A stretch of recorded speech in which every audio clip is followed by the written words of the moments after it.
سابق army chief general Bajwa کی عمران خان کو بڑی وارننگ، اگر میں نے منہ کھول دیا تو 5 منٹ میں آپ کی سیاست کا ستیہ ناش ہو جائے گا۔ ایسے کیوں کہا؟ وزیر اعظم بلاول کے نعرے، نون لیگ آئندہ انتخابات میں کہاں کھڑی ہے؟ نون لیگ کے کاموں کا کریڈٹ بھی بلاول بھٹو زرداری کیسے لے گی اور بلاول بھٹو زرداری مستقبل کے وزیر اعظم بننے کے خواب دیکھنے لگے، اس کی پلاننگ کیسے ہو رہی ہے؟ جبکہ فواد چودھری کی بھی ایک آڈیو لیک ہو گئی جس میں بتایا گیا کہ میں نون لیگ کی طرف اپنی پینگیں جو ہے وہ بڑھانا چاہتا ہوں۔ یہ سچ ہے، یہ جھوٹ ہے؟ جنرل باجوہ کو کس بات کا بے حد دکھ ہے؟ جنرل باجوہ سچائی کیوں نہیں بتانا چاہ رہے؟ آج ہم ان نکات کے اوپر آپ سے بات کریں گے۔ السلام علیکم، آپ دیکھ رہے ہیں گورکھ دھندا ابرار قریشی، آپ سے مخاطب ہوں۔ آج سب سے پہلے ہم بات کریں گے بلاول بھٹو زرداری نے جو تقریر کی، اس تقریر کے جو الفاظ تھے وہ اپنی والدہ کی برسی کے موقع کے اوپر خطاب کر رہے تھے۔ اس خطاب میں انہوں نے جو الفاظ کہے، اس میں ایک تو انہوں نے یہ کہا کہ خان صاحب جو آپ کو لے کے آئے تھے، جیسے دودھ سے مکھی کو باہر نکالا جاتا ہے ایسے ہم نے آپ کو نکالا، آپ کو کسی امریکنز نے نہیں نکالا۔ پھر انہوں نے کہا کہ جو جب چاہیں جیسے چاہیں آپ کو وہ فارغ کر سکتے ہیں، یعنی کہ انہوں نے اسٹیبلشمنٹ کی طرف اشارہ کیا۔ اور بلاول بھٹو زرداری نے جہاں پہ نون لیگ کی کارکردگی جو خراب تھی اس کا نقصان نون لیگ کو ہوا، جبکہ کریڈٹ جو ہے وہ بلاول بھٹو یعنی کہ پیپلز پارٹی لے رہی ہے۔ بلاول بھٹو صاحب کی جو تقریر تھی، اس سے یہ تاثر مل رہا ہے کہ وہ عمران خان صاحب کے خلاف اس لیے بولے چونکہ وہ آگے وزیر اعظم کے کینڈیڈیٹ ہیں، اور آپ کو گزشتہ روز بتایا تھا کہ آصف زرداری صاحب اور شہباز شریف صاحب نے اسٹیبلشمنٹ کے ساتھ جو آخری بات چیت ہوئی، جو ان کی طرف سے پیغامات آئے تھے، اس کے بعد سے یہ پلاننگ شروع کر دی ہے کہ ہم کیسے حکومت میں آئیں گے، ہم سے مراد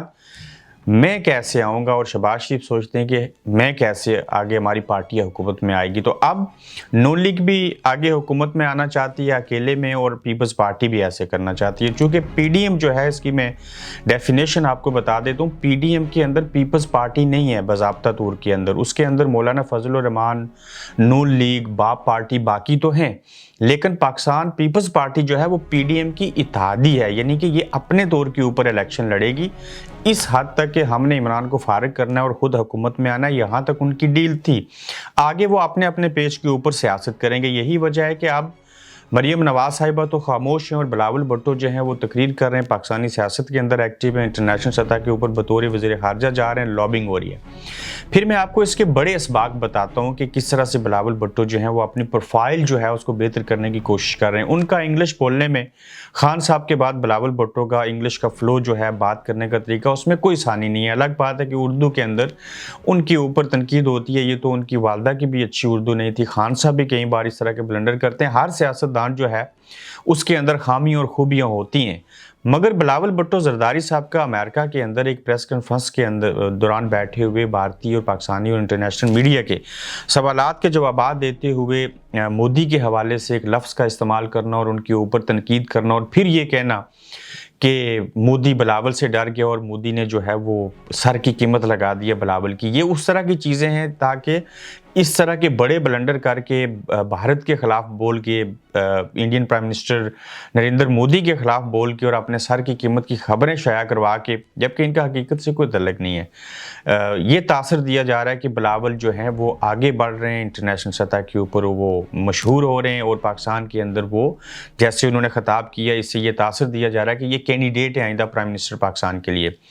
اب اس ملک کا المیہ دیکھیے کہ میں پاکستان کے اندر، پتہ نہیں کیوں آپ میری اس بات سے اتفاق نہیں کریں گے، میں شہباز شریف صاحب ہوں، زرداری صاحب ہوں، یا نواز شریف صاحب ہوں، یا چند اور لوگ، میں یہ نہیں سمجھتا ہوں کہ یہ جو ہیں یہ کوئی لیڈرشپ ہے پاکستان کے اندر سیاسی جو ملک کو چلا سکتی ہے، ایسا بالکل نہیں ہے۔ ہاں، میں یہ ضرور مانتا ہوں کہ مریم نواز صاحبہ کو کنسیڈر کر سکتا ہوں ریدر دین نواز شریف، بلاول بھٹو زرداری صاحب کو بالکل میں سیکنڈ کنسیڈر کرتا ہوں، بلکہ عمران کے بعد، اور پھر عمران خان، یہ 3 ایسے لوگ ہمارے پاس رہ گئے۔ آپ اعتزاز احسن جیسے لوگ تو اس عمر میں ملک نہیں چلا سکتے، تو اس طرح کے ہی 3 چہرے ہمارے سامنے ہیں جن میں سے کوئی پرائم منسٹر بن سکتا ہے، مگر ہمارے ملک کے اندر یہ مان لیجئے کہ جب عمران خان یا چند اور لوگ نہیں ہوں گے تو ہمارے ہاں پہلے سے سیاسی لیڈرشپ کا فقدان ہے، اور مزید یہ فقدان پیدا ہوگا، چونکہ ہمارے ہاں کیا ہے کہ ہم وراثتی سیاست کو آگے بڑھاتے ہیں، اور پارٹیوں کے نام بھی ہم نے अपने कबीलों के और अपने ज़ाती नामों के ऊपर रखती, जैसे मुस्लिम लीग नून, बाकी चीज़ें, सारा कुछ। तो इमरान खान साहब जहाँ पे पहली दफ़ा अकेले इलेक्शन लड़ेंगे, उनको कोई इस्टेब्लिशमेंट, कोई जमात सपोर्ट नहीं करेगी, काफ लीग भी आटे में नमक के बराबर आप समझ लीजिए। वहीं पे बिलावल भुट्टो जरदारी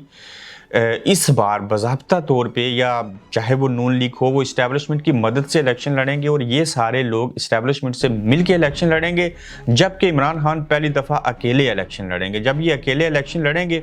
तो इमरान खान साहब अवामी मदद से अगर इनका मुकाबला कर पाए तो ठीक, अदरवाइज इस्टेब्लिशमेंट पीपल्स पार्टी को लाना चाहिए या नून लीग को आगे लाना चाहिए। ये एक तगड़ा मुकाबला होगा। ये पाकिस्तान की तारीख का वाहिद इलेक्शन होगा जो आगे 1 साल बाद हो या चंद माह के बाद हो, जिसमें इमरान खान अगर अवामी ताकत से सर्वाइव कर गए तो ठीक, वरना इस मुल्क का जो सियासी सिनेरियो है, जो लीडरशिप है, जैसे हालात हैं, ये चीज़ें आइंदा आपको मुख्तलिफ नज़र आएंगी। हम फिर से 2001 में 2011 की तर्ज के ऊपर चले जाएंगे और फिर आपको 2 पार्टियों के आमने सामने चीज़ें देखने को मिलेंगी। मैं अक्सर कहता हूँ,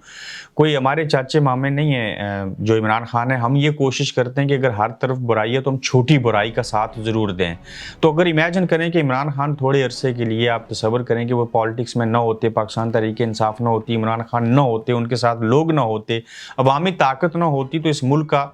सियासी सिनेरियो क्या होता और हम सहाफ़ियों को बात करने के लिए किस तरह के मौक़े और किस तरह के हालात मुयस्सर होते, हम क्या बात करते और किसके बारे में बात करते, पहले उनकी बारी अब दूसरे की बारी। तो ये इस तरह के सारे हालात हैं। और इस सारे अमल के दौरान जो बाजवा साहब हैं, वो रिटायर्ड होने के बाद, एक नुक्ता बता देता हूँ, मैंने भी कल उनके ऊपर बात की, आज फिर मैं बाजवा साहब के ऊपर बात करूँगा। और ये बातें करवाई जा रही हैं मुझसे नहीं, मैं आपको इसकी लॉजिक बताता हूँ। उनकी प्रोफाइलिंग बिल्डिंग हो रही है, जैसे जी मैं अब गरीबों की मदद करूंगा, जैसे मैंने घर में मकान बना लिया, जावेद चौधरी साहब को इंटरव्यू देना, सारी चीज़ें करनी। फिर जनरल बाजवा साहब ने इमरान खान साहब को, मैंने एक लफ्ज़ इस्तेमाल किया कि आखिरी और बड़ी वार्निंग दी। उन्होंने इस वार्निंग के बारे में कहा कि अगर मैंने खामोशी तोड़ी तो तुम्हारे पास कुछ नहीं बचेगा। यानी कि खान साहब, हम ही आपको लेके आए थे, हमने ही आपको इक़्तिदार दिया था, हमने ही आपको फारिग किया, हम ही नवाज शरीफ को लेके आए, हम ही वो लोग हैं, या मैं ही वो हूँ जिसने 6 साल बतौर आर्मी चीफ खिदमात अंजाम दी, और मैंने ही नवाज शरीफ को फारिग किया था, उस नवाज शरीफ को जिन्होंने मुझे मुल्क का आर्मी चीफ बनाया था। तो अब बाजवा साहब कहते हैं कि मैंने खामोशी तोड़ दी तो इमरान खान का कुछ नहीं बचेगा। और जनरल बाजवा क्यों सच नहीं बताना चाह रहे, वो इस वजह से नहीं बताना चाह रहे कि मैं नहीं चाहता हूँ कि अब मैं रिटायर्ड होने के बाद मैं ऐसी चीज़ें बताऊँ जिसकी वजह से मुल्क के अंदर एक अनारकी फैले और बाकी चीज़ें हों। और मुझे ये लगता है कि जनरल बाजवा की तरफ से जितनी भी जगहों के ऊपर खबरें फैलाई जा रही हैं, चीज़ें कही जा रही हैं, वो उनके हवाले से उनका इमेज बेहतर करने के लिए चीज़ें हो रही हैं, जबकि हालात जो हैं वो इसके टोटल बरअक्स हैं। लोग समझ गए, लोगों ने देखा, लोग तमाम हालात को सोशल मीडिया के ज़रिए ऑब्ज़र्व कर चुके हैं, कौन बाजवा साहब कैसे थे, किसने क्या किया और कैसे हालात होते रहे। तो अब बाजवा साहब खामोश रहें या खामोशी तोड़ दें, यही कहें कि मैं इमरान खान को लेके आया था। तो इमरान खान तो खुद मानते हैं कि मैंने ये तय किया था कि इस्टेब्लिशमेंट के बगैर तो मैं सारी ज़िंदगी मुल्क की सियासत के अंदर जो है वो पावरफुल नहीं हो सकता था। वो उनके ज़रिए इक़्तिदार में आए, उनको पता था कि मैं इनको हैंडल कर लूँगा। फिर वही चीज़ हुई जब उन्होंने बगावत की एक दूसरे के साथ, तो उसके बाद अवामी ताकत इमरान खान साहब के साथ मिली। अब ये अवामी ताकत कितनी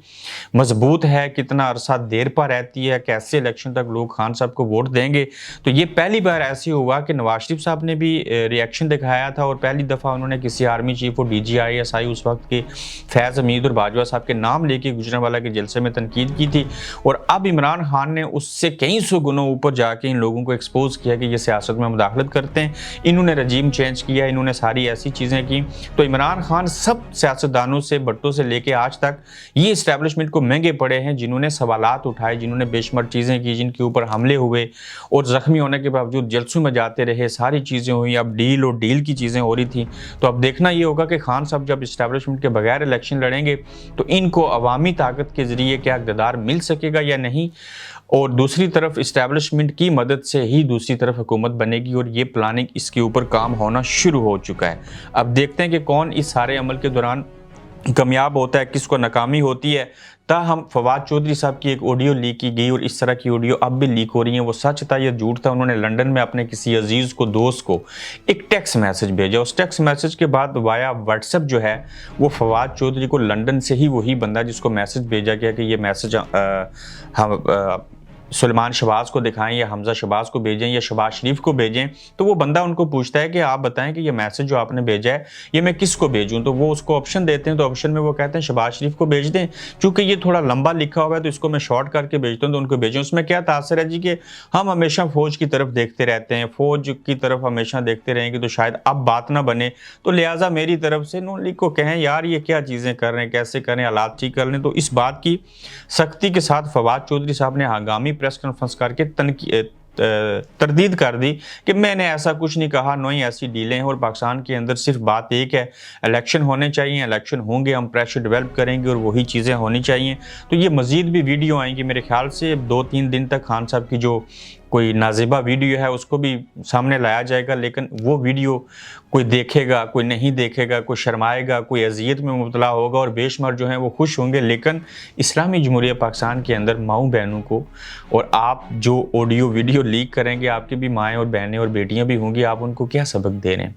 ये कैसा खिलवाड़ कर रहे हैं, और इस तरह की चीज़ों का मुझे नहीं लगता कोई असर पड़ेगा। मगर पाकिस्तान के अंदर अगला इलेक्शन पाकिस्तान के मुस्तकबिल के लिए नहायत ही जो है वो इम्पॉर्टेंट है, और उसमें देखते हैं कि कौन जीतता है, कौन हारता है, कौन स्टैब्लिशमेंट की मदद लेता है और कौन नहीं लेता। तो अपना फीडबैक दीजिएगा, अपना ख्याल रखिएगा, और फिर अगले एपिसोड में अहम खबरों और तज्जियों के साथ दोबारा आपकी खिदमत में हाजिर होंगे। तब तक के लिए अल्लाह हाफिज़। आप देख रहे हैं गोरखधंधा अब्रार कुरैशी के साथ।